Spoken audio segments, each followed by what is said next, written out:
Welcome to the Paper Snob. This is Tara. Today I am working on Mad About Mini paper pads. I have pulled in some old stash that was in a couple of my counterfeit kits, including these 6x6 pieces of patterned paper. I think most of these patterns came from Felicity Jane. I bought a bunch of their 6x6 paper pads when they shut down their kits and have been not hoarding them, just not using them. No particular reason, just didn't get to it. I'm going to be using this Solids product page, which came with one of them, as a photo mat for my photos. I'm not sure if I'm going to use all of these or not. I may put this one with his cake photos, but I know that I want to at least use this photo and maybe this photo. We'll see. But I have some alphas here. I think I'll probably bring in a larger set of alphas as well.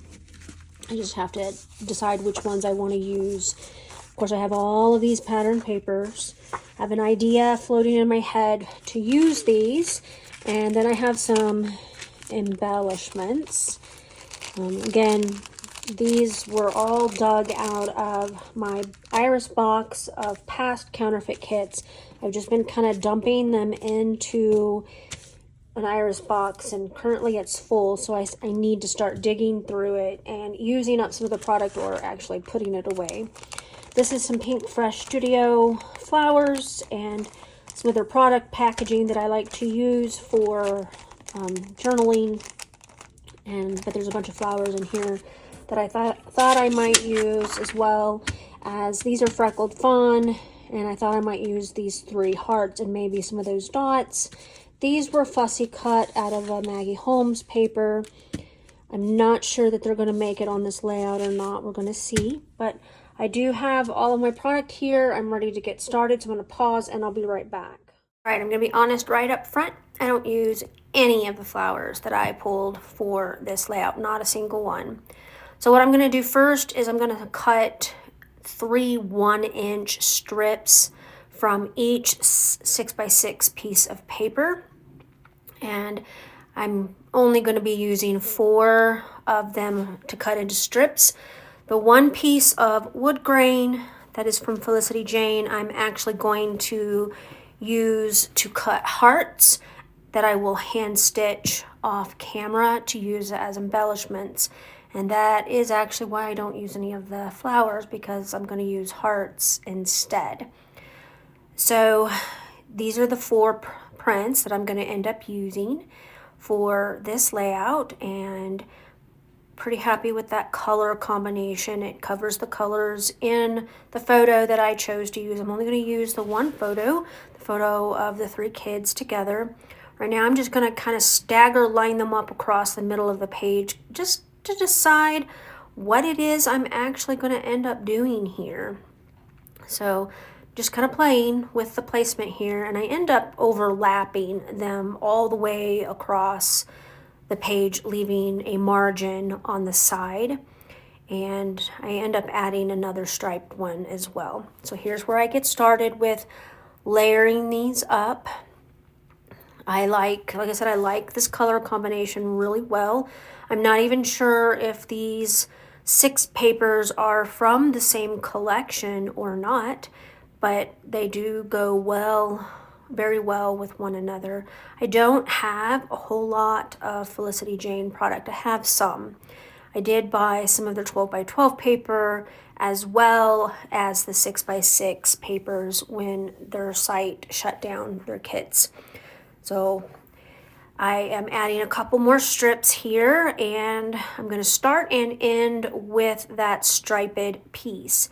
Next, I'm going to bring in that photo, and I'm going to mat it. So I've matted it on the white product paper here. That's what I'm going to do next. And this is just a good way to use up a nice piece of cardstock, although it's printed on the other side. And I'm just going to mat it, I don't measure my mats. I just kind of use my cutting guide on my trimmer to help me get about right. It doesn't, as far as I'm concerned, it doesn't need to be exactly right. I'm going to double mat it with this piece of pattern paper. I thought this was a Felicity Jane piece when I first picked it up out of the box where I kept all of this product from my counterfeit kits. But when I flipped it over on camera at the beginning of the video, I realized that it was actually a piece of paper from a 12 by 12 paper pad. But it is a scrap, and so that works for me. I'm going to pop up this photo with this foam adhesive, and I'm going to place it kind of in the middle. I thought that I might stitch these strips of paper, and that is why it's currently laying on top of my foam mat. My foam mat is 12 by 12. It is very well used. If you got a good look at it, you will see that it has lots of holes in it from where I have poked for stitching. But I'm not going to stitch those strips at all. So I'm going to go ahead and we're going to line up these hearts because I kind of want to see what they look like. I have 7 large hearts, and I think I have 7 small hearts. And at first I thought I was going to need to figure out a way to cut an 8th small heart, but my journaling is going to end up underneath the 3rd heart on that right hand side. So I think I like where this is sitting right now. I'm going to go ahead and start with my title. I pulled in an additional set of alphas that are partially used. They are, I think they're Dear Lizzie or maybe even Amy Tangerine letters. They remind me more of Dear Lizzie thickers, but I'm not positive what they are. I am alternating the yellow and green letters, the little letters from Pink Fresh Studio Sunshine on My Mind, and I'm kind of just putting a smaller title to go with the larger bit that I'm going to put on here. And I don't get it on here even at all, but I do move it over eventually. This title is going to be They Have My Heart. And what I am struggling with there a little bit is trying to get 2 different colors on there. And I ended up with 2 yellows because I didn't have a green Y. I had already used the green Y. So I'm just going to go in, grab the green M, and then I'll just have an E and an M together that are the same color. And that's just going to have to be good enough. Now, as I said, this set of thickers is partially used. They're really pretty. They're kind of a craft color with gold dots or hearts. I can't remember if they're hearts or dots on them. They're really cute letters. And as typical, they don't seem to have enough E's, and I'm using a 3 that I turned upside down as my E for the title. Pretty happy with the way that this looks, and so I'm going to pause here in a minute, and I'm going to stitch the hearts and then come back and put those down on here as well. But first I want to move this title over so that it's centered a little bit better than it was. And I do glue it down individually off camera as well so that it's even. I know it's not even right this moment. All right, so now I'm going to add some stenciling.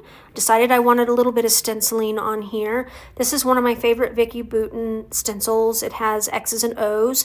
Adore this stencil. I use it a lot, and I'm just going to stencil a little bit on the top and bottom here, and that is going to just kind of get a little bit more color on the layout. I'm not real big on a ton of white space, and so the stenciling just adds that color there and kind of makes me, not feel all twitchy about all the white space. I am using Fresh Pear by Pink Fresh Studio.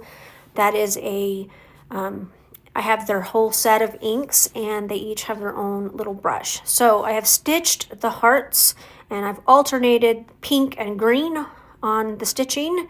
So I'm making sure that I get them on there the way that I intended. I kind of carried them up and down my stairs. I did this while watching TV with my husband, and I kind of kept them in a certain order on that close to my heart mat off to the side so that I wouldn't lose the order that I intended to get them on the page. I really love stitching on die cut elements like this because it adds texture and depth without adding a whole lot of thickness. If you wanted, you could put foam adhesive in the middle of the hearts, but I think the stitching gives it just enough texture and lift that you don't really need an addition of foam unless you just absolutely want it. Notice that I am gluing on my stitches. That is mostly because if you glue it in the middle, it'll kind of crease down in the center and when it sits there, and which is why some people put the foam adhesive there. But I find if I just glue on the stitches like this and then just lay it down and don't press in the very center, that it's good enough and it stays level across the layout. I'm pretty happy with the way that this has turned out. I've got the journaling already written on there. The letters are all glued down. So now I'm just gonna kind of play with those flowers, and I was gonna see what they look like stuck there at the top. I'm trying to find them off to the side. I left them buried and kind of trying to dig for them. So yeah, I'm not liking how this looks at all, and it's covering up my strips. I'm just gonna move them here in a minute and be done. All right, I got this layout completely finished and glued down. I'm really pleased with the way that this turned out. Sometimes simple designs are the best design to showcase a special photo or anything, and I really feel like that this design is simple enough that you could just use a very special photo, some minimal embellishments, some journaling and a title, and you've got an amazing layout. And those kind of layouts don't always come easily to me because I like to do all the fiddly things, but this was just a perfect meld of paper pads and a beautiful photo and some labels and some alphas and a stencil, and I'm really happy with the way that it turned out.